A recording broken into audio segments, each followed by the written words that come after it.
Doctor morning Baloch کی ساتھیوں پہ ہونے والے مظالم شیلنگ پانی برسانے کی میں بھرپور مذمت کرتا ہوں. مجھے خود شرم آ رہی ہے کہ ہم کہاں پہ رہ رہے ہیں. خدا را ہوش کے ناخن لے. حکومت انوار الحق کاکڑ صاحب آپ ایک پشتون شخصیت ہے, آپ کی حیثیت تو آپ تو کونسلری کی سیٹ بھی نہیں جیت سکتے. یہ مقتدر حلقوں نے پہلے آپ کو سینیٹر بنایا, اب آپ کو وزیر اعظم بنایا, کل آپ کو اپنا چاپڑوسی بنائیں گے, کل آپ ان کے جوتے پالش کرو گے. آپ کی یہی اوقات ہے, آپ کی اس سے بڑھ کے کوئی اوقات نہیں ہے.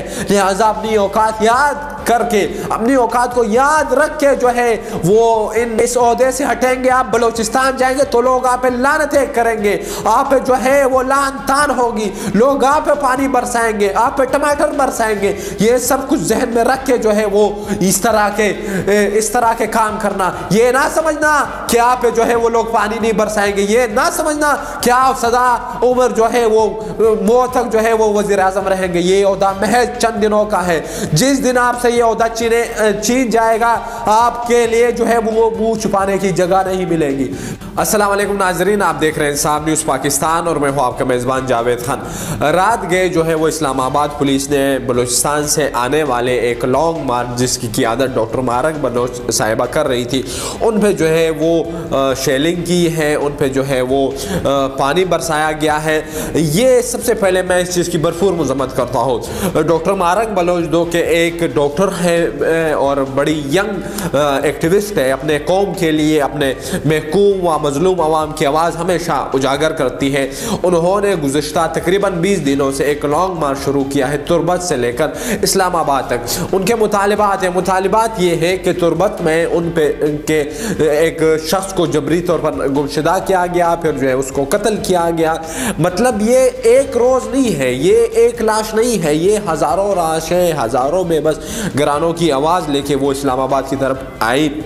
جب اسلام آباد کی حدود میں پہنچی پہلے ان کو روکا گیا. یہ تکالیف تو ساری راستے سے وہ برداشت کرتی آ رہی تھی, سارے راستے سے وہ ان پہ شیلنگ ہوتے آ رہے تھے, ان کے لیے راستے بند تھی. لیکن جب اسلام آباد پہنچی تو اسلام آباد کی گھٹیا ترین پولیس نے, میں سب سے پہلے یہ غلیظ قسم کا ہمارا وزیر اعظم ہے, جو ایک گھٹیا قسم کا ہمارا وزیر اعظم ہے, میں انوار الحق کاکڑ پہ لعنت بھیجتا ہوں کہ وہ کاکڑ ہو کے, پشتون ہو کے بلوچ خواتین پہ اسلام آباد میں ظلم و ستم کرتا ہے. اس طرح کے ایجنڈے, اس طرح کے ٹولے زیادہ دیر نہیں چلتے. یہ حکومت کے محض چند دن ہے, یہ حکومتیں, یہ کرسیاں, یہ عہدے زیادہ دیر نہیں چل سکتے. ڈاکٹر مارنگ بلوچ کی ایک دن کی زندگی بگٹیوں سے, یہ کاکڑوں سے, اس طرح کے چاپڑوسیوں سے, اس طرح کے اسٹیبلشمنٹ کے بندوں سے 1000 درجے بہتر ہے. اسٹیبلشمنٹ کی وہ قوتیں جو سمجھتی ہے کہ اب ہم پیرون بن چکے ہیں, جو سمجھتی ہے کہ ہمیں کوئی روکنے والا نہیں ہے, یہ ظلم, یہ جبر, اس کے راستے روکنے کے لیے اور نوجوان کھڑے ہوں گے, اور ڈاکٹر مارنگ بلوچ جیسے لوگ کھڑے ہوں گے. آپ کیا سمجھتے ہیں کہ آپ بے بس خواتین پہ, آپ چند سو لوگوں پہ اسلام آباد میں رات کی سردی میں شیلنگ کر کے ان کے جذبات کو, ان کے احساسات کو کمتر کر سکتے ہیں؟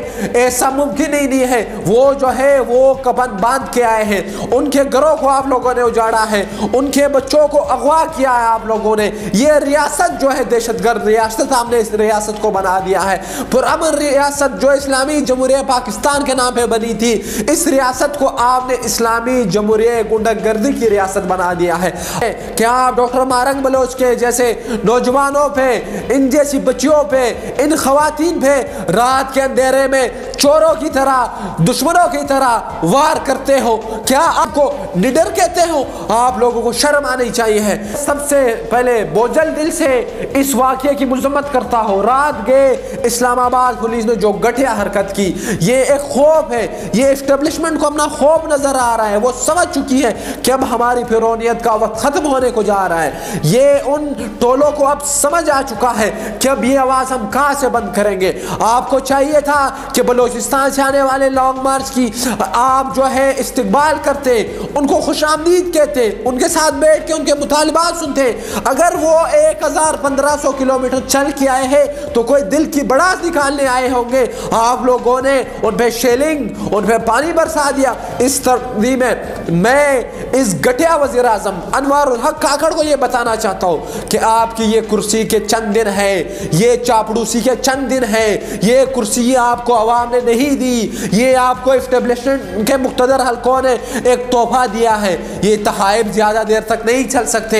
خوش کے ناخن لے مارنگ بلوچ اور ان کے ساتھیوں پہ جو رات گئے، جو شیلنگ ہوئی ہے، اس کی میں اپنی ٹیم کے جانب سے بھرپور مذمت کرتا ہوں. مجھے خود شرم آ رہی ہے کہ میں ایک پشتون نوجوان ہو کے اپنے پشتون وزیر اعظم پہ لعنت بھیج رہا ہوں اور بلوچ بیٹی کو سلام پیش کر رہا ہوں. اس کی وجہ یہ ہے کہ بلوچ بیٹی بہادر ہے، نڈر ہے، ایماندار ہے، سچی ہے، کڑی ہے، اپنے حقوق لینے والی ہے. اور میرا وزیر اعظم کاکڑ صاحب جو ہے چور ہے، ڈاکو ہے، چاپڑوس ہے، لعنتی ہے. یہ سب جو آپ لوگ بندے کر رہے ہیں، یہ ظلم و ستم زیادہ دیر نہیں چلنا. حکومت بھی ہوش کے ناخن لے، اسٹیبلشمنٹ بھی ہوش کے ناخن لے. ڈاکٹر مارنگ بلوچ کے ساتھیوں کو رات گئے جو گرفتار کیا ہے ان کو فی الفور آزاد کیا جائے. آپ لوگ یہ نہ سمجھیے کہ ہم ان پہ اندھادھند فائرنگ، شیلنگ، پانی برسائیں گے. یہ جبری گمشدگیاں، یہ جبری ظلم و جبر آپ لوگوں کو بہت مہنگا پڑ سکتا ہے. اب جو ہے وہ عوام جان چکی ہے. اب ملک کے کونے کونے میں آپ کے خلاف صدائیں لگ رہی ہیں. یہ ظلم و جبر کے جو ضابطے ہیں سب جانتے ہیں کون کروا رہا ہے. میں ایک مرتبہ پھر ڈاکٹر مارنگ بلوچ کو سلام پیش کرتا ہوں کہ انہوں نے اس ظلم و ستم کا ڈٹ کے مقابلہ کیا. وہ ہاری نہیں، وہ جھکی نہیں، وہ ڈٹ کے کڑی رہی. سارے رات 6 مہینے کے بچے کو وہ گود میں لے کے پیدل آپ کے پاس آئے ہیں. وہ ایک بہادر بیٹی ہے، وہ کسی سے نہیں ڈرتی، وہ کسی کے سامنے نہیں جھکتی. میں ایک مرتبہ پھر سلام پیش کرتا ہوں ڈاکٹر مارنگ بلوچ اور اس کے ساتھیوں کو. میں بھرپور اپنے طرف سے ایک مرتبہ پھر مذمت کرتا ہوں. لعنتی اسٹیبلشمنٹ، لعنتی حکومت، لعنتی ٹولے بھر. خدا را ہوش کے ناخن لے. ظلم و جبر کے جو ضابطے ہیں یہ زیادہ دیر نہیں چلتے. یہ جو حکومت یہ مسلمانوں کے پاس 1000 سال سے زائد رہی، اس کی وجہ بھی آخر یہی تھی کہ ظلم و ستم، جبریت، جب بھی جو قوم بھی ظلم شروع کر دیتے ہیں اس کا دور زیادہ دیر تک نہیں چل سکتا. جاتا ہے کہ کفر کا نظام چل سکتا ہے، ظلم کا نظام نہیں. تو یہ جو ظلم کا نظام ہے یہ مزید دیر تک نہیں چلے گا.